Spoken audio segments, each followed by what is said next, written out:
This is my Bible. I am what it says I am. Says I have. I can do what it says I can do. I'll be taught the word of God. My mind is alert. In Jesus' name, Amen.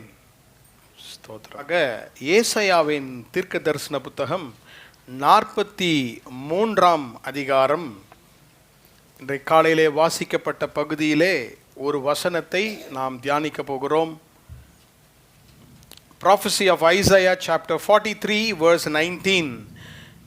ஏசாயா 43ஆம் அதிகாரம் 19ஆம் வசனம். இதோ நான் புதிய காரியத்தை செய்கிறேன், இப்பொழுதே அது தோன்றும், நீங்கள் அதை அறியீர்களா?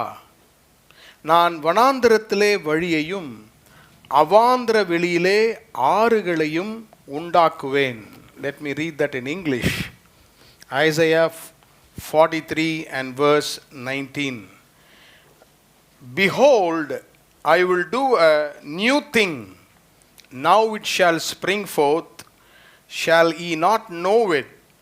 I will even make a way in the wilderness and rivers in the desert. கர்த்தர் இந்த வசனத்தை நமக்கு ஆசீர்வதித்து தருவாராக. இதோ நான் புதிய காரியத்தை செய்கிறேன், இப்பொழுதே அது தோன்றும், இதை நீங்கள் அறியீர்களா? நான் வனாந்திரத்திலே வழியையும் அவாந்திர வெளியிலே ஆறுகளையும் உண்டாக்குவேன். Praise the Lord. ஏசாயா 43ஆம் அதிகாரம், Isaiah chapter 43. இந்த அதிகாரம் முழுவதையும் நீங்கள் வாசித்தால் ஆண்டவர் தம்முடைய ஜனங்களுக்காக வைராக்கியத்தோடு செய்யும் காரியங்களை மறுபடியுமாக அவர் தன்னுடைய வாயிலிருந்து உச்சரிக்கிறார். You can read repeatedly the resolution of God to do something good for his people. தம்முடைய ஜனங்களுக்கு காரியங்களை செய்யும் கர்த்தருடைய தீர்மானங்கள்.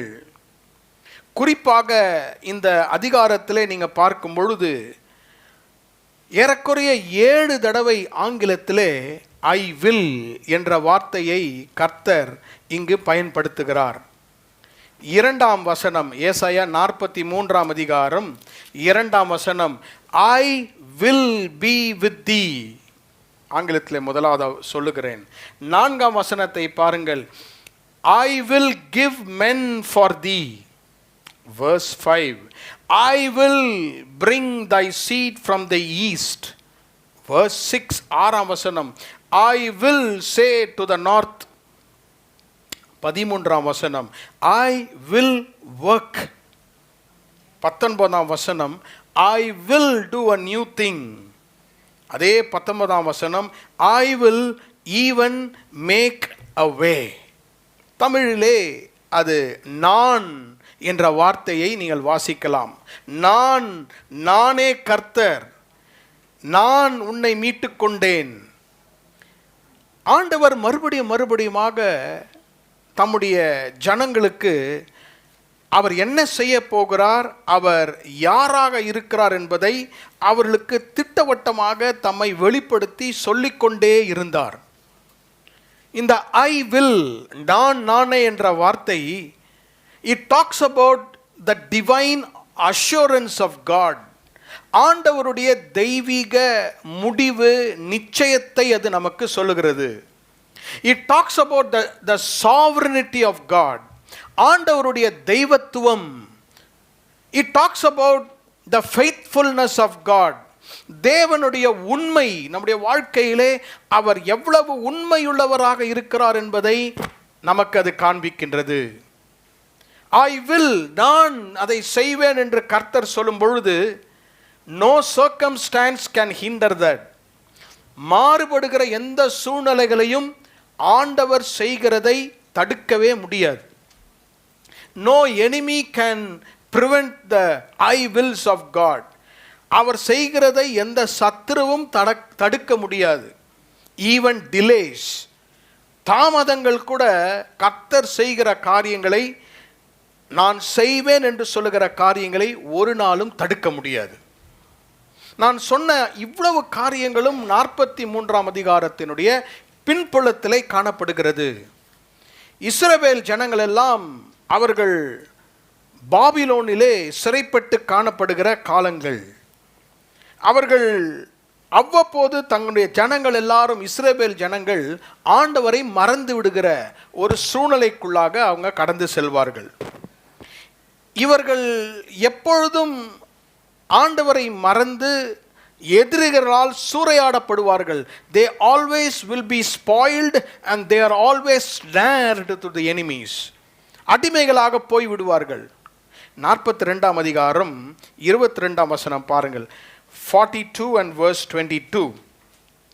இந்த ஜனமோ கொள்ளையிடப்பட்டும் சூறையாடப்பட்டும் இருக்கிறார்கள். இஸ்ரவேல் ஜனங்கள் எப்படி இருக்கிறார்களாம்? கொள்ளையடிக்கப்பட்டிருக்கிறார்கள். They are spoiled. சூறையாடப்பட்டிருக்கிறார்கள். They have been snared. அடிமைக்குள்ளாக அவர்கள் செய்திருக்கிறார்கள். இவ்வளவு அவர்கள் சூறையாடப்பட்டும் இவ்வளவாக அவர்கள் கொள்ளையாடப்பட்டும் இருந்தாலும் கர்த்தர் அவர்கள் மேல் பிரியம் வைக்கிறார். God has his divine likeness and his pleasure in his people. 21ஆம் வசனம் பாருங்க. 42ஆம் அதிகாரம். கர்த்தர் தமது நீதி நிமித்தம் அவன் மேல் பிரியம் வைக்கிறார். எந்த அளவுக்கு நாம் அவருக்கு உண்மை இல்லாமல் போனாலும் தேவனாகிய கர்த்தர் அவருடைய நீதி நிமித்தமாக, பிகாஸ் ஆஃப் ஹிஸ் ரைச்சஸ்னஸ், நம்முடைய நீதி அல்ல, ஆண்டவருடைய நீதி நிமித்தமாக உங்கள் மேலும் என் மேலும் என்ன வைத்திருக்கிறார்? பிரியம் வைத்திருக்கிறார். He always has his pleasure on us. 42ஆம் அதிகாரத்தில் வாசித்த வசனங்களிலே இவ்வளவு மறதியாயிருந்த ஜனங்கள் இருந்தாலும் ஆண்டவர் என்ன சொல்லுகிறார்? அவர்களுக்காக நான் புதிய காரியத்தை நான் செய்வேன். கட்டுகளிலே இருக்கிறார்கள், மிகவும் வறட்சியான வாழ்க்கையில் இருக்கிறார்கள். அவர்கள் கடந்த கால மகிமையை யோசித்து நிகழ்காலத்திலே மிக மன வலியோடு கூட இருக்கிறார்கள். Their past was a glorious past, but their present was very painful to them. நிகழ்காலம் மிகவும் மன உடைந்தவர்களாக இருந்த சூழ்நிலை. இப்படிப்பட்ட சூழ்நிலையிலே கர்த்தர் அவர்களை பார்த்து என்ன சொல்லுகிறார்? இதோ நான் புதிய காரியத்தை உங்களுக்காக செய்கிறேன். இன்றைய காலையில் இந்த ஆலயத்திற்கு நீங்கள் எப்படிப்பட்ட எதிர்பார்ப்போடு வந்தீர்கள் என்று தெரியாது. ஆனால் கர்த்தருக்கு அது நன்றாக தெரியும். The Lord knows our hearts, the Lord knows our expectations. ஆண்டவர் இன்றைக்கு நமக்கு ஒவ்வொருவருக்கும் ஒரு நிச்சயமான ஒரு வார்த்தையை சொல்லுகிறார். உங்கள் வாழ்க்கையிலே ஒரு புதிய காரியத்தை செய்கிறேன். எத்தனை பேருக்கு புதிய காரியம்? உலகத்திற்கு மாத்திரம் மாற்றமல்ல, நமக்கும் கர்த்தர் மாற்றத்தை கொண்டு வருவார். நமக்கு புதிய காரியத்தை கர்த்தர் செய்வார். God will do a new thing for me. God will do a new thing for you. இந்த 19ஆம் வசனத்தை கர்த்தர் எனக்கு தந்து இதை தியானித்தேன். பல முறை இதிலிருந்து நாம் தியானித்திருக்கிறோம், இதை வாக்குத்தத்தமாக தியானித்திருக்கிறோம். ஆனால் இன்றைக்கு இதை புதிய ஒரு கோணத்திலே நியூ ஆங்கிளாக இதை பார்க்க போகிறோம். எப்படிப்பட்ட புதிய காரியத்தை கர்த்தர் அவர்களுக்கு செய்தார்? What is the new thing that God did for them in the midst of their bondage, in the midst of their pain? இந்த ஒரே வசனத்தை மட்டும் உங்களுக்கு முன்பாக நான் வைக்க விரும்புகிறேன். Let me divide verse 19 into 3 parts. அந்த 19ஆம் வசனத்தை 3 பகுதிகளாக பிரித்து உங்கள் மத்தியிலே நான் சொல்ல விரும்புகிறேன். 3 புதிய காரியங்களை 19ஆம் வசனத்திலே பார்க்கலாம். முதலாவதாக, the first thing we could find the voice of God. ஆண்டவருடைய சத்தம். இரண்டாவது, you can read there the vision of God. ஆண்டவர் கொடுக்கிற தரிசனம். மூன்றாவது என்ன பார்க்கிறோம்? the valley God takes us. நம்மை கர்த்தர் கொண்டு செல்லும் பள்ளத்தாக்கு வனாந்திர வாழ்க்கை.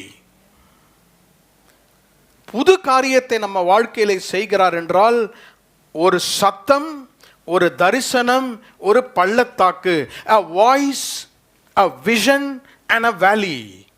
இது எப்படிப்பட்ட சத்தம், இது எப்படிப்பட்ட தரிசனம், இது எப்படிப்பட்ட பள்ளத்தாக்கு வனாந்திரம், அதையும் நான் உங்களுக்கு சொல்லுகிறேன். It is a still small voice. அமைதலான மெல்லிய சத்தம். Still small voice. What is this vision? இந்த தரிசனம் என்ன? It is a silent sure vision. மிகவும் அமர்ந்த நிச்சயமான தரிசனம். A silent sure vision. But what is this valley? இந்த பள்ளத்தாக்கு என்ன? Slow steps in the valley. பள்ளத்தாக்கிலே மெதுவான படிகள், slow steps in the valley. நன்றாக ஞாபகம் வைத்துக் கொள்ளலாம். 43ஆம் அதிகாரம் 19ஆம் வசனத்திலே 3 புதிய காரியங்கள். Still small voice of God, silent sure vision of God, slow steps in the valley for us. ஆண்டவருடைய மெல்லிய அமர்ந்த சத்தம், ஆண்டவருடைய அமைதியான நிச்சயமான தரிசனம், ஆண்டவருடைய மெதுவாக பள்ளத்தாக்கிலே கர்த்தர் நமக்கு கொடுக்கிற படிகள். தியானிப்போம். 19ஆம் வசனம் முதல் வார்த்தை இதோ. behold, இதோ, behold. ஆண்டவர் சொல்லுகிறார், நம்மை பார்த்து இதோ என்று சொல்லுகிறார். அந்த வார்த்தை behold, அநேக வசனங்கள் வேதத்தில் இதோ என்று கர்த்தர் சொல்லுகிறார். இந்த 43ஆம் அதிகாரத்தை நீங்கள் வாசிக்கும் பொழுது பார்த்தீங்கன்னா, ஆண்டவர் தம்முடைய ஜனங்களோடு கூட என்று கர்த்தர் சொல்லுகிறார். thus saith the Lord. ஆண்டவர் சொல்லுகிறார், ஆண்டவர் சொல்லுகிறார் என்று அவர்களோடு கூட பேசிக்கொண்டே இருந்தார். ஆண்டவர் தம்முடைய ஜனங்களோடு கூட இதோ என்று பேசுகிறார். அப்படி என்றால் என்ன? the Lord wants our attention. நம்முடைய மனதை அவர் மேல் திருப்ப விரும்புகிறார். அதுதான் இந்த behold என்ற வார்த்தைக்கு அர்த்தம். இதோ சீக்கிரமாக வருகிறேன். behold, இதோ உலகத்தின் முடிவு பரியந்தம் நான் உங்களோடு கூட இருக்கிறேன். இது கர்த்தருடைய சத்தம், the voice of God. இஸ்ரவேல் ஜனங்கள் பாருங்கள், பாபிலோனிலே அவர்கள் அடிமைத்தனத்திலே அந்த தேசத்தில் இருக்கும் பொழுது அநேக சத்தங்களை அவர்கள் கேட்டார்கள். பாபிலோனில் என்ன சத்தம்லாம் கேட்டிருக்கோன்னு பாருங்க. பாபிலோன் தேசத்தில் என்ன சத்தம் கேட்டிருக்கும்? பயத்தின் சத்தம். அடிமைகளாக வந்து விட்டோம், எப்பொழுது நாம் மறுபடியுமாக எருசலேமுக்கு செல்லுவோம்? பயத்தின் கூக்குரல்கள் சத்தம் கேட்டுக்கொண்டே இருந்தன. பாபிலோன் விக்கிரகம் நிறைந்த இடம், ஐடோலேட்டரல் ஸ்பிளேஸ், விக்கிரகங்களின் சத்தம், அந்த விக்கிரகங்களுக்கு முன்பாக ஆராதனையின் சத்தங்கள் அவங்க காதுகளிலே கேட்டுக்கொண்டே இருந்தது. இவனுடைய பழைய காலத்தினுடைய மகிமைகள், எருசலேம் தேவாலயம், இவங்களுக்கு இருந்த ராஜாக்கள், எல்லா சத்தங்களும் அவங்க காதில் கேட்டுக்கொண்டே இருந்தது. பலவிதமான சத்தங்கள். எனக்கு நமக்கு எவ்வளோ சத்தங்கள் கேட்கிறது. லவுட் வாய்ஸ், மெமரி வாய்ஸ், பல சத்தங்கள் நமக்கு கேட்டுக்கொண்டே இருக்கிறது. உண்மைதானே? we always respond to any voice. ஒரு சத்தம் அது கட்டளையாக வந்தாலும், ஒரு ப்ராம்ப்டிங் இருதயத்தில் வந்தாலும் அதுக்கு உடனே ரெஸ்பாண்ட் பண்ணுவோம். சத்தங்கள் நம்முடைய வாழ்க்கையில மிக மிக முக்கியமாக இருக்கிறது. ஆனால் ஆண்டவர் இன்றைக்கு நமக்கு செய்கிற ஒரு புது காரியம் என்ன? What is the new thing God does for us? We call it a still small voice. இவ்வளோ சத்தங்கள் இருக்கிறது.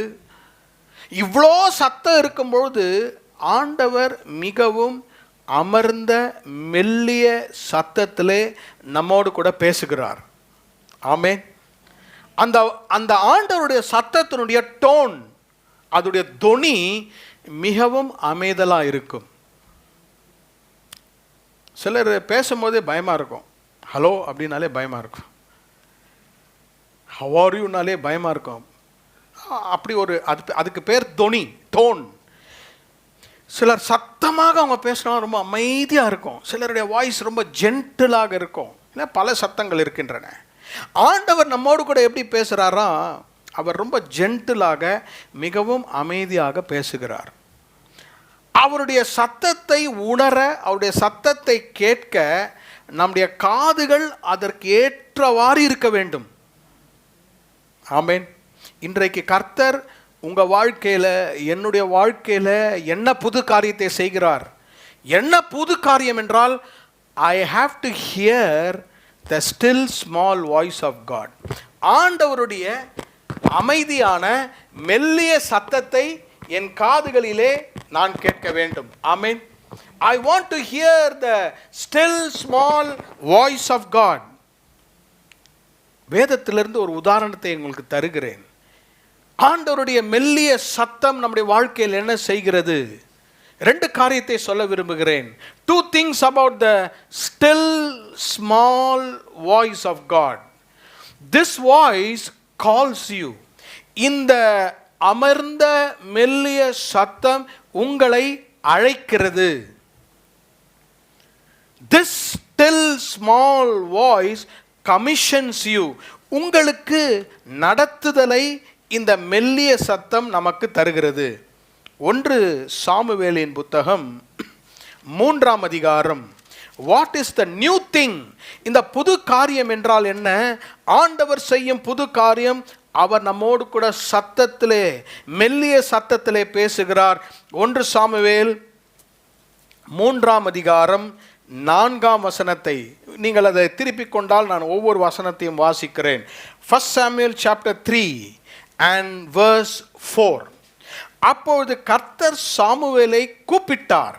அதற்கு அவன், இதோ இருக்கிறேன் என்று சொல்லி ஏலினிடத்தில் ஓடி. 6ஆம் வசனம். மறுபடியும் கர்த்தர் சாமுவேலே என்று கூப்பிட்டார். 10ஆம் வசனம். அப்போது கர்த்தர் வந்து நின்று முன்போல சாமுவேலே சாமுவேலே என்று கூப்பிட்டார். ஆங்கிலத்திலே God called Samuel. தமிழில் எப்படி இருக்கிறது? கூப்பிட்டார். God called Samuel. என்ன டீட்டெயில்ஸ் பேசிட்டாரு, அதில் என்ன சொன்னார்ன்றத ஒரு பக்கம் வைப்போம். இன்றைக்கு நாம் கவனிப்பது என்னவென்றால், கர்த்தர் நம்மை கூப்பிடுகிறார். God is calling you. Jordan அப்படின்னு கூப்பிடுறார். என்ன பார்க்குறார் இல்லையா? லீஜே என்ன பார்த்துக்கிட்டே இருக்கார். அப்போது நம்ம பெயரை ஒருத்தர் கூப்பிடும் பொழுது உடனடியாக வி ரெஸ்பாண்ட் இல்லையா? சாமுவேல் அப்படின்னு அந்த தேவாலயத்திலே கர்த்தர் அவனை கூப்பிட்ட பொழுது அவர் என்ன செய்கிறார்? அந்த இடத்துல he was responding. ஆண்டவருடைய சத்தம் நம்மை கூப்பிடுகிற சத்தம். God's voice calls us. இன்னைக்கு கர்த்தர் உங்கள் வாழ்க்கையிலே புதிய காரியத்தை செய்ய வேண்டும் என்றால் நீங்கள் கர்த்தருடைய கூப்பிடுதலை கேட்க வேண்டும். ஆமென். தேவனுடைய ஆலயத்திலே அவர் இருக்கிறார். தேவனுடைய ஆலயத்திலே ஒரு அமைதி காணப்படுகிறது. அதற்கு என்ன சொல்லலாம்? a silence or a spiritual silence. ஆவிக்குரிய ஒரு அமைதி அந்த இடத்திலே காணப்படுகிறது. ஆண்டவர் யாரை தேடி வருகிறார்? a boy was ready to listen. எந்த சத்தத்திற்கும் செவி கொடுத்து ஓடுகிற ஒரு தம்பி, ஒரு மகனை தேடி கர்த்தர் அங்கே வருகிறார். சாமுவேல் அங்கே படுத்திருந்தார். கர்த்தர் சாமுவேலை கூப்பிட்டார். இன்றைக்கு உங்களை பார்த்து ஆண்டவர் சொல்லுகிறார், I want to call you by name. உங்களை நான் பெயர் சொல்லி உங்களை கூப்பிட விரும்புகிறேன். உங்கள் எதிர்காலம், உங்கள் பல காரியங்களை குறித்து கர்த்தர் பேசுவதை விட கர்த்தர் உங்கள் பெயரை கொண்டு உங்களை கூப்பிட வேண்டும். Amen. Yes, praise the Lord. நமக்கு நல்ல பெயரை நம்ம பெற்றோர்கள் வைத்திருக்கிறார்கள். ஆண்டவர் அந்த பெயரை கொண்டு நம்மை கூப்பிட அவர் விரும்புகிறார். ஆண்டவர் ஒரு நாளும் வேறு பெயரை வைத்து நம்மை கூப்பிட மாட்டார். ஆடு மாடு பேடுகளை வைத்து நம்ம கூப்பிட மாட்டார். நம்ம பெயரை வைத்து நம்மளை அழைப்பார். சாமுவேலை கர்த்தர் கூப்பிட்டார். அதற்கு பிறகு நீங்க வாசிக்கும் பொழுது சாமுவேலுக்கு கர்த்தர் சில காரியங்களை கட்டளையிட்டார். He commissioned him. அவருக்கு வேண்டிய எதிர்காலத்தை குறித்த காரியங்கள், தேசத்தை குறித்த காரியங்கள் எல்லாவற்றையும் சாமுவேலுக்கு கர்த்தர் வெளிப்படுத்தினார். சரி, இதெல்லாம் நான் ஏன் சொல்கிறேன் என்றால், ஆண்டவருடைய சத்தத்தை நாம் கேட்க வேண்டும். கேட்க முடியுமா? நிச்சயமாக கேட்க முடியும். வசனத்திலிருந்து பேசுவார், செய்தியின் மூலமாக பேசுவார். ஆண்டவர் நம்மோடு கூட பேசுகிற தேவன். அவர் உயிரோடு கூட இருக்கிறார். அவர் எப்படி பேசுவார்? இந்த மாதிரி மைக்கை வச்சுட்டு சத்தமாக பேச மாட்டார். அவருடைய வசனம், அவருடைய வார்த்தை எப்படி இருக்குமா? மெல்லிய அமர்ந்த சத்தமாக இருக்கும். மெல்லிய சத்தம் என்றால் என்ன? எப்படி இருக்கு அந்த சத்தம்? நேச்சுரல் அட்மாஸ்பியரில் அது கேட்காது இல்லையா? டிவியை நம்ம ஃபுல் வால்யூம் வச்சுட்டு உட்காந்தா அந்த சத்தம் கேட்காது. நம்ம ரோட்டில் நம்ம ட்ராவல் பண்ணும்போது அந்த சத்தம் சில நேரத்தில் கேட்காது. ஆமாம், மொபைலை பார்க்கும்போது அது நம்ம கேட்காது. நீங்களே சொல்கிறீங்க. அப்போது இவ்வளோ சத்தங்கள் இருக்கிறது பாஸ்டர், அதனால் நான் என்ன செய்ய போகிறேன்? ஆண்டவர் சத்தத்தை கேட்கும்படியாக ஒரு ரூம்குள்ளே போய் என்னை பூட்டிக்க போகிறேன். போங்க, அங்கே கூட சம்டைம்ஸ் கேட்காது. இல்லை, நான் இமாலயா மலைக்கு போகிறேன், லடாக் போகிறேன், அங்கே போனால் அந்த சத்தம் கேட்கும். கண்டிப்பாக அமைதியாக இருக்கும் அங்கெல்லாம். ஆனால் அந்த அமைதியில் கர்த்தருடைய சத்தத்தை கேட்க முடியுமா என்றதுக்கு ஒரு காரணத்தை சொல்லுகிறேன். எல்லா இடத்திலும் சத்தத்தை, அவருடைய மெல்லிய சத்தத்தை கேட்க முடியும். பாபிலோனில் இந்த ஜனங்கள் இருக்கும்பொழுது பல சத்தங்களை சொன்னேன். ஆனால் இந்த சத்தத்தை கேட்பதற்கு சூழ்நிலை காரணம் அல்ல, வெளியே இருக்கிற சூழ்நிலைகள் காரணம் அல்ல, இருதயத்தின் சூழ்நிலை தான் காரணம். நம்ம இருதயம் எவ்வளவு பக்குவமாக இருக்கிறதோ, the condition of our heart, நம்ம இருதயம் எவ்வளோ ஆயத்தமாக இருக்கிறதோ, அந்த அமர்ந்த மெல்லிய சத்தத்தை நம்மால் கேட்க முடியும். இந்த 3ஆம் அதிகாரத்திலே பாருங்க, 1ஆம் வசனத்தை வாசிக்கிறேன். சாமுவேல் என்னும் பிள்ளையாண்டான் ஏலிக்கு முன்பாக கர்த்தருக்கு பணிவிடை செய்து கொண்டிருந்தான். Every day he was ministering to the Lord. ஒவ்வொரு நாளும் தேவனுடைய ஆலயத்திலே கர்த்தருக்கென்று என்ன செய்து கொண்டிருந்தான்? பணிவிடை செய்து கொண்டிருந்தான். He was close to holy things. பரிசுத்த காரியங்கள், கர்த்தருடைய காரியங்களிலே அவன் நெருங்கி இருந்தான்.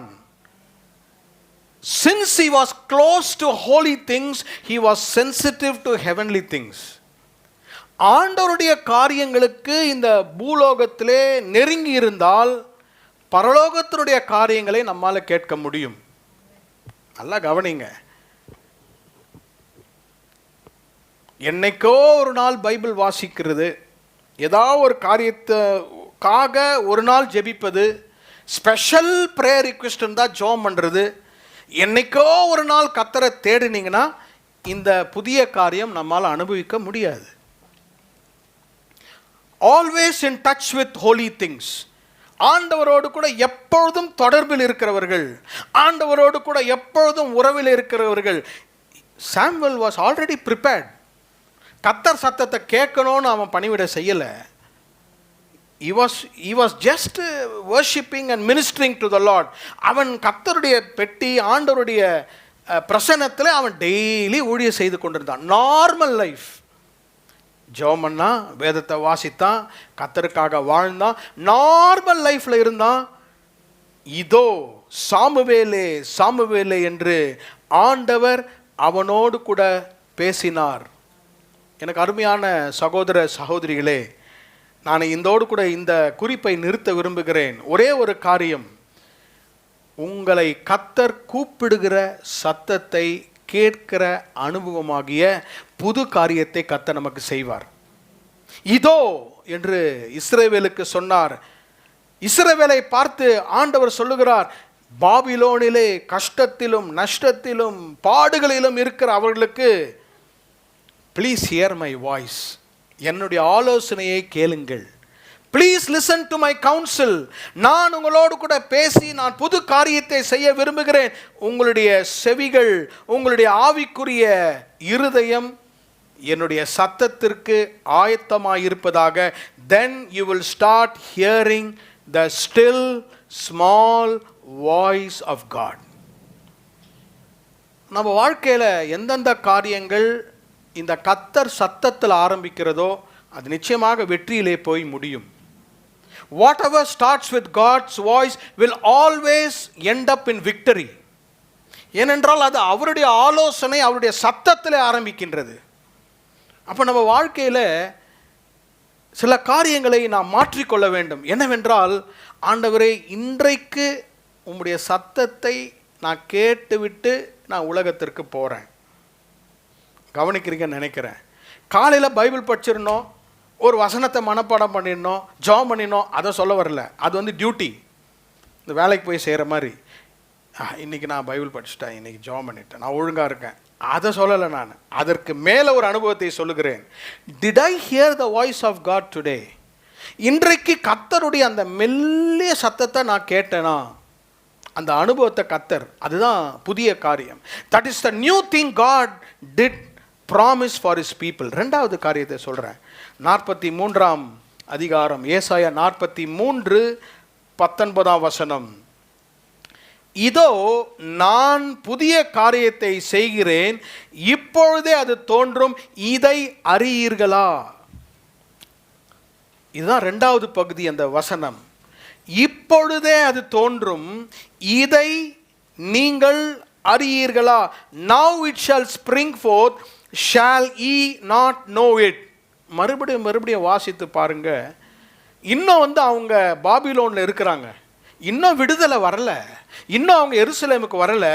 கர்த்தர் சொல்லுகிறார், இப்பொழுதே அது தோன்றும், இப்பொழுதே அது தோன்றும். என்ன ஆண்டவரே, இவ்வளோ வருஷமா அடிமையாக இருக்கிறோம், இப்பொழுதே அது தோன்றும் சொல்றீங்க, நாளைக்கே நாங்கள் எருசலேம் போயிடுமா? இதை நீங்கள் அறியீர்களா? shall ye not know it? அப்படி என்றால் என்ன? God is giving them a vision. கர்த்தர் அவர்களுக்கு எதிர்காலத்தை குறித்த ஒரு தரிசனத்தை தருகிறார். அது எப்படிப்பட்ட தரிசனம் என்றால், அது மிகவும் அமைதியான நிச்சயமான தரிசனம். It is a silent, it is a sure vision. Amen. Dream always looks at behind, vision always looks forward. கனவுகள் எல்லாம் பின்னாக பார்க்கும், ஆனால் தரிசனம் முன்பாக பார்க்கும். கர்த்தர் அவளை பார்த்து சொல்லுகிறார், don't look at your back. உங்கள் பின்பாக பார்க்காதீங்க, தோல்விகளை பார்க்காதீங்க, பாவங்களை பார்க்காதீர்கள். ப்ளீஸ் லுக் ஃபார்வர்ட், முன்பாக பாருங்கள். முன்பாக பார்ப்பது தான் விஷன். இப்போ நேச்சுரலாக வந்து விஷன் இருக்குல்ல, நம்முடைய கண் பார்வை. யாராவது முன்னால் பார்த்துட்டு பின்னால் நடப்பாங்களா? பார்க்கில் நடக்கிறாங்க, அது வேற. கண்ணு கர்த்தர் பின்னால் வைக்கல, எங்கே வச்சுருக்கிறாரு விஷனை? முன்னால் வச்சு எதுக்கு யாராவது கண்ணை இப்படி பார்த்து சைடில் நடப்பாங்களா? நடக்க மாட்டாங்க, முன்னால் தான் நடப்பாங்க, முன்னால் தான் நடக்கணும். அப்போ விஷன் என்றால் கோயிங் ஃபார்வர்ட், தரிசனம் என்றால் ப்ரொக்ரெஷன். ட்ரீம், அந்த காலத்தில் இன்னைக்கு இப்படி பேசுகிறீங்க, அந்த காலத்தில் நாங்கள் சைக்கிளில் போனோம், நடந்து போனோம். பிள்ளைங்க சொல்லுவாங்க, சும்மா இந்த கதைலாம் சொல்லாதீங்க, எங்கள் காலம் வேறு. ஸோ நம்ம ட்ரீமை சொன்னால் அவங்க விஷனை சொல்லுவாங்க. அப்போ விஷன் என்பது எதிர்காலம், தரிசனம் என்பது எதிர்காலம். Looking forward and not backward. அப்போது ஆண்டவர் அவங்களுக்கு என்ன சொல்லுகிறாரு? இப்பொழுதே அது தோன்றிவிட்டது, நான் உங்களுக்கு செய்ய போகிற புதிய காரியம் இப்பொழுதே அது தோன்றிவிட்டது, அதை நீங்கள் அறியீர்களா? அப்படின்னா என்ன சொல்கிறாருன்னா, ஆவிக்குள்ளாக அதை ஆரம்பித்து விட்டேன், ஃபிசிக்கலாக கொஞ்ச நாளில் தான் நீங்கள் பார்க்க போகிறீங்க. அதுதான் தரிசனம். கண்ணை திறந்து அதை பார்க்க முடியாது, ஆனால் அதிதர்சன கண்களால், விசுவாச கண்களால் பார்ப்பது தான் தரிசனம். இன்றைக்கு கர்த்தர் இங்கே இருக்கிற ஒவ்வொருவருக்கும் என்ன சொல்லுகிறார்? கர்த்தர் உங்களுக்கு ஒரு புதிய காரியத்தை செய்ய போகிறார். அது ஒரு தரிசனம், உங்கள் எதிர்காலத்தை குறித்த ஒரு தரிசனம். Behold, I will do a new thing. அது இப்பொழுதே தோன்றும். எப்பொழுது தோன்றும்? தரிசனம் நம்முடைய வாழ்க்கையில் ஆரம்பிக்கிறது. கர்த்தர் ஒவ்வொருவருக்கும் ஒரு தரிசனத்தை அவர் வைத்திருக்கிறார். ஒவ்வொருடைய வாழ்க்கையிலும் கர்த்தர் அருமையான எதிர்காலத்தை வைத்திருக்கிறார். ஒரு உதாரணத்தை உங்களுக்கு தர விரும்புகிறேன். ஆதியாகமத்தின் புத்தகம் 37ஆம் அதிகாரம். யோசேப்பின் வாழ்க்கையிலே கர்த்தர் அவன் எதிர்காலத்தை குறித்த காரியத்தை யோசேப்புக்கு கர்த்தர் வெளிப்படுத்தினார். ஜெனிசிஸ் சாப்டர் 37, ஆதியாகமம் 37ஆம் அதிகாரம் 7ஆம் வசனத்தை வாசிக்கிறேன். verse 7. அப்பொழுது அவன் சகோதரர் அவனை பார்த்து, நீ எங்கள் மேல் துரைத்தனம் பண்ணுவாயோ, நீர் எங்களை ஆளப்போகிறாய் என்று சொல்லி அவனை அவன் சொப்பனங்களின் நிமித்தம் அவன் வார்த்தைகளின் நிமித்தமும் இன்னும் அதிகமாய் பகைத்தார்கள். 7ஆம் வசனம். நான் வயலில் அறுத்த அரிகளை கட்டி கொண்டிருந்தோம், அப்பொழுது என்னுடைய அரிக்கட்டு நிமிர்ந்து நிறந்தது, உங்கள் அரிக்கட்டுகள் என் அரிக்கட்டை சுற்றி வணங்கி நின்றது என்றான். ஆண்டவர் யோசேப்புக்கு ஒரு சொப்பனத்தை கொடுத்தார். வயல்ல அரிக்கட்டுகளை அவன் அறுக்கும் பொழுது அவனுடைய அரிக்கட்டு நிமிர்ந்து நிறந்ததாம். சகோதரருடைய அரிக்கட்டுகளாம் அவனுக்கு என்ன செய்ததாம்? வணங்கி இருந்ததாம். இது நம்பர் 1, முதல் தரிசனம், முதல் சொப்பனம். அதே அதிகாரத்தில் பாருங்க, 9ஆம் வசனம் பாருங்க, verse 9. அவன் வேறொரு சொப்பனம் கண்டு தன் சகோதரரை நோக்கி, நான் இன்னும் ஒரு சொப்பனத்தை கண்டேன், சூரியனும் சந்திரனும் 11 நட்சத்திரங்களும் என்னை வணங்கினது என்றான். இந்த ஆண்டவர் அவனுக்கு இந்த விஷனை தருகிறார். ஆண்டவர் இந்த சொப்பனத்தை தருகிறார். யோசேப்பின் எதிர்காலத்தை குறித்த ஒரு சொப்பனத்தை தருகிறார். இதை நம்ம இப்படி சொல்லலாம் இல்லையா? It is a silent and a sure vision.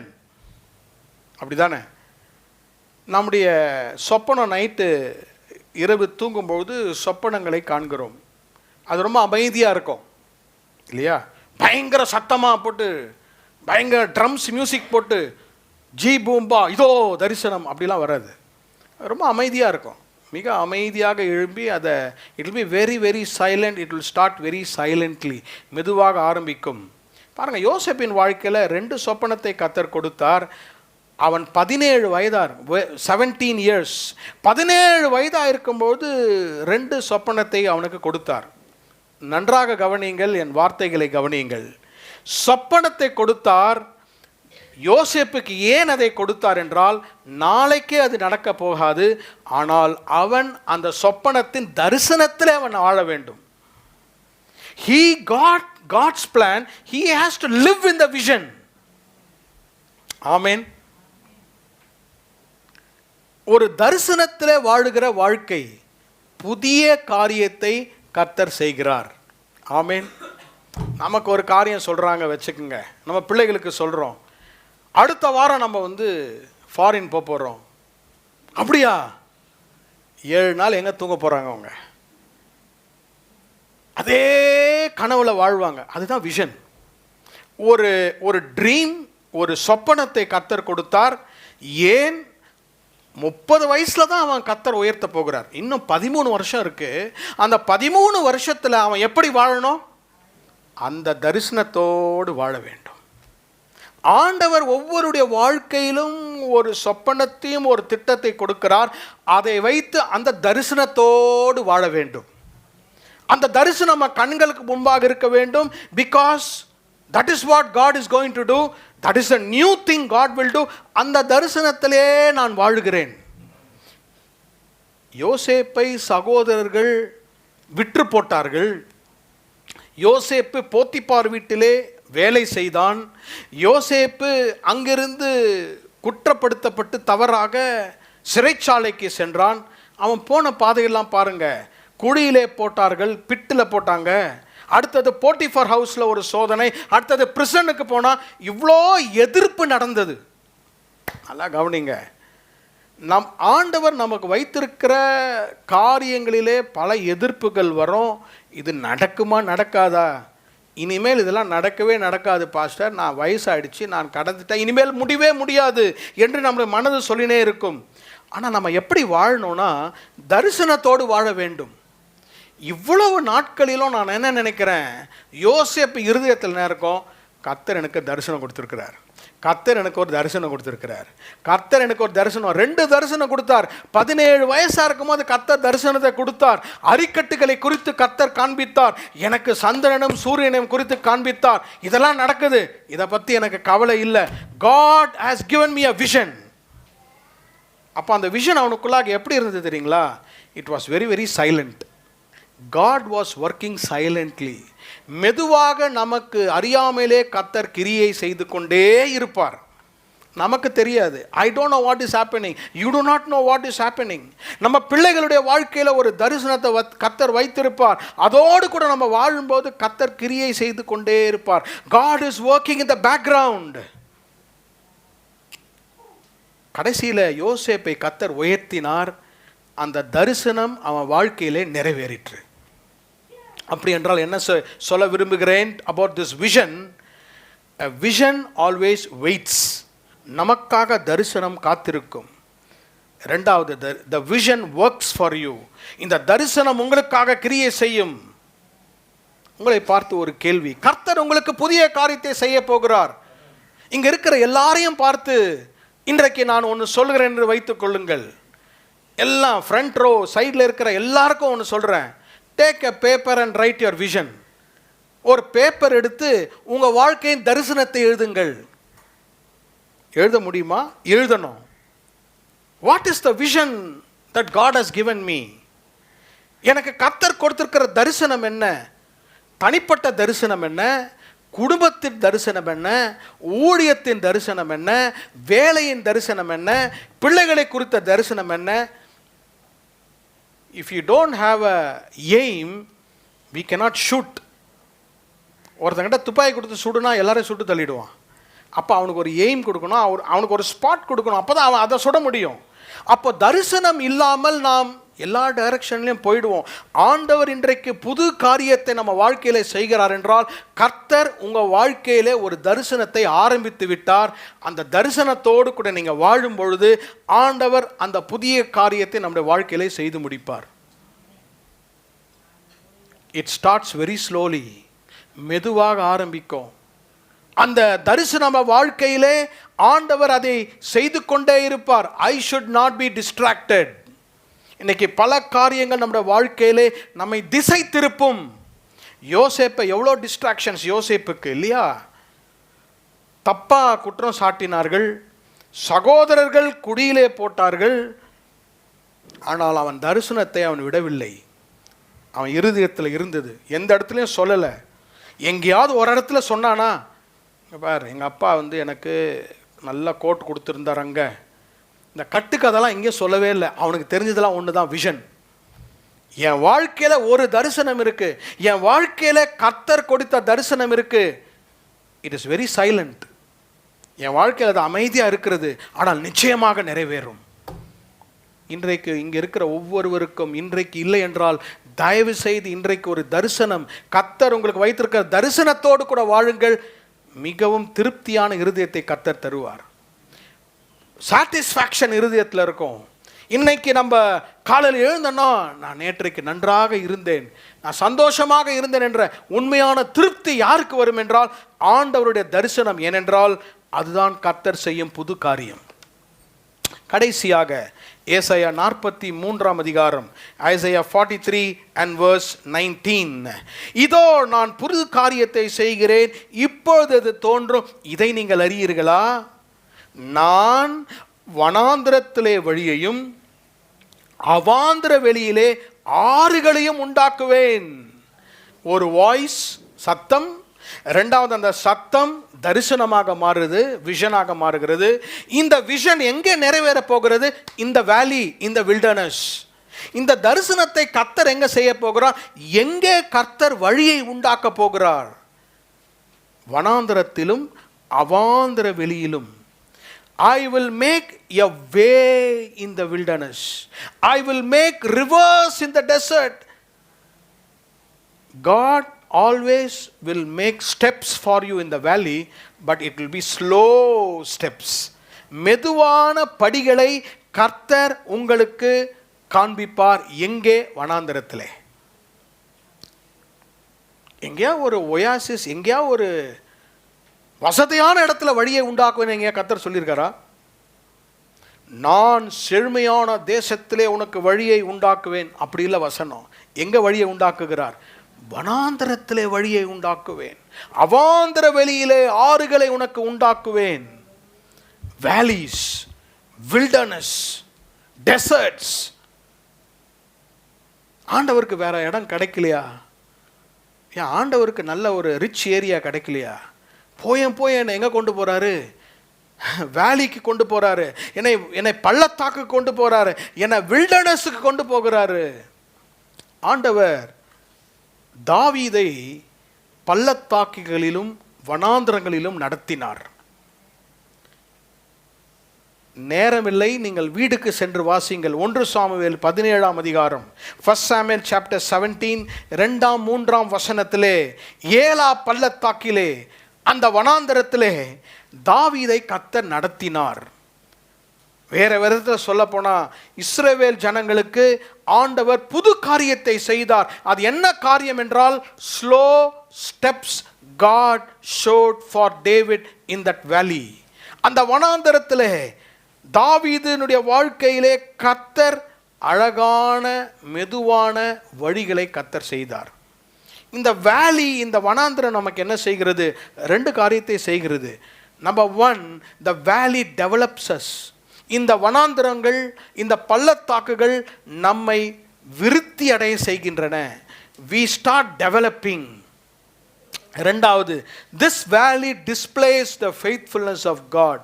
ஆண்டவருடைய உண்மையை இந்த வனாந்தரங்கள் நமக்கு வெளிப்படுத்தும். இதை சொல்லி நான் உங்களுக்கு முடிக்கிறேன். ஆண்டவர் என்ன செய்தார்? தாவீதை கர்த்தர் நடத்தினார், தாவீதை வனாந்தரத்திலே நடத்தினார், தாவீதை பள்ளத்தாக்குகளிலே நடத்தினார். 1 சாமுவேல் 17ஆம் அதிகாரத்தில் கோலியாத்தை அவன் வீழ்த்துகிறான். he brings down Goliath. அதற்கு முன்பதாகவே பாருங்கள், கர்த்தர் தாவீதை அபிஷேகம் பண்ணினார். God anointed David to be the king of Israel. இஸ்ரவேலின் ராஜாவாக தாவீதை கர்த்தர் அபிஷேகம் பண்ணினார். ஆனால் ராஜாவை ஆவதற்கு, அவனுடைய வாழ்க்கையில புதிய காரியம் நடப்பதற்கு பல வருடங்கள் ஆயின. It took time for God to raise him up. எல்லாரும் கவனிக்கிறீங்கன்னு நினைக்கிறேன். ஆண்டவருடைய வேதத்தினுடைய காரியங்கள் வித்தியாசமானது. நான் சொல்றது தப்பா புரிஞ்சுக்காதீங்க. இன்னைக்கு உலகத்தில் என்ன சொல்றாங்கன்னா, படிக்காமலே தலைவன் ஆயிடலாம், ரொம்ப சீக்கிரம் தலைவன் ஆயிடலாம், ஷார்ட்கட்டில் மேலே வந்துடலாம். இது உலகத்தினுடைய மக்கள் அந்த மாதிரி ஆயிட்டாங்க. ஆனால் வேதம் என்ன சொல்லுகிறது? It is always slow. ஆண்டவர் மெதுவாக கொண்டு போகிறார். ஏன் தெரியுங்களா?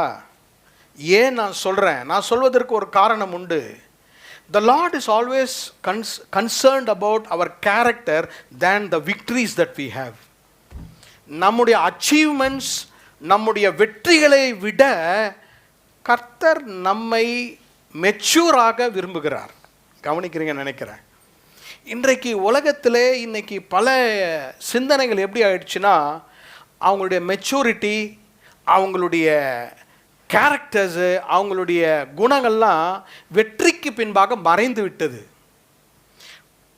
ஒருத்தர் பெரிய வெற்றி அடைந்து விட்டார்னா அதை தான் பார்க்குறாங்க தவிர, அவர் மெச்சூராக இருக்காரா, அவரால் இந்த தேசத்தை தாவீதால நடத்த முடியுமா என்பதை யாரும் பார்ப்பதில்லை. கொடுக்கிற மகிமை, கர்த்தர் நம்மை முதிர்ச்சி அடைய செய்து ஆவியின் கனிகளை கொடுத்து தாவீதை படிப்படியாக தாவீதை உயர்த்தினார். 40 வருஷங்கள் அழகாக அந்த தேசத்தை ஆண்டான். கர்த்தருக்கு இருதயத்துக்கு ஏற்றவனாக மாறினான். Please don't count on shortcuts today. குறுகிய விதத்தில் நம்ம மேலே போயிடலான்னு நம்ம நினைக்கவே கூடாது. ஆண்டவர் இன்றைக்கு நமக்கு சொல்லுகிற காரியம் என்றவென்றால், the Lord always develops us. There should be development every day. ஏதோ நான் வெற்றி அடைஞ்சிட்டேன், கர்த்தர் நம்மளை டெவலப் பண்ணணும். இந்த உலகத்திலே ஜனங்கள் நம்மிடத்துல பார்ப்பது வெற்றி இருந்தாலும் கடைசியிலே we should be able to live for the Lord a victorious life. மிக மிக முக்கியம். இன்றைக்கு கர்த்தர் நம்மோடு கூட புதிய காரியத்தை கர்த்தர் செய்கிறார். The Lord does a new thing. புதிய காரியம் என்றால் என்ன? நம்மை கர்த்தர் மெதுவாக அமைதியாக வனாந்தரத்திலே நம்மை பரீட்சித்து நம்மை நடத்துவார். ஆமென். 40 வருஷங்கள் வனாந்தரத்திலே நடத்தினார். தாவீதை நடத்தினார். 40 வருஷத்துல என்னெல்லாம் நடந்தது சொல்லுங்க. கர்த்தர் அவர்களை சோதித்தார். அவங்க என்ன செய்யறாங்க? தண்ணீர் இல்லாத இடத்துக்கு கொண்டு போனார். என்ன இந்த தேவன் இந்த மாதிரி பாடுபடுத்துறாரு? ஈஸியான தேவன் யாரா இருந்தா சொல்லுங்க. God who is very easy. Button தட்டினா உடனே கொடுப்பார். அப்படிப்பட்ட தேவன் நம்முடைய தேவன் அல்ல. மெதுவாக தான் நடத்துவார். சில நேரத்தில் அவர் நம்மளை டெஸ்ட் பண்ணுறார், சில நேரத்தில் நாம அவரை டெஸ்ட் பண்ணுறோம். இதெல்லாம் அவருடைய உறவில் நடக்கும். அவர் மெதுவாக நம்ம இருதயத்தை நமக்கே காண்பித்து கர்த்தர் மெதுவாக நம்மை நடத்துவார். நான் தனிப்பட்ட விதத்திலே இந்த ஸ்பீடெல்லாம் நம்புறதில்லை. மெதுவாக தான் போகணும். ஸ்மால் ஸ்டெப்ஸ் தான் எடுக்கணும். விழுந்தாலும் எழுந்திடலாம்.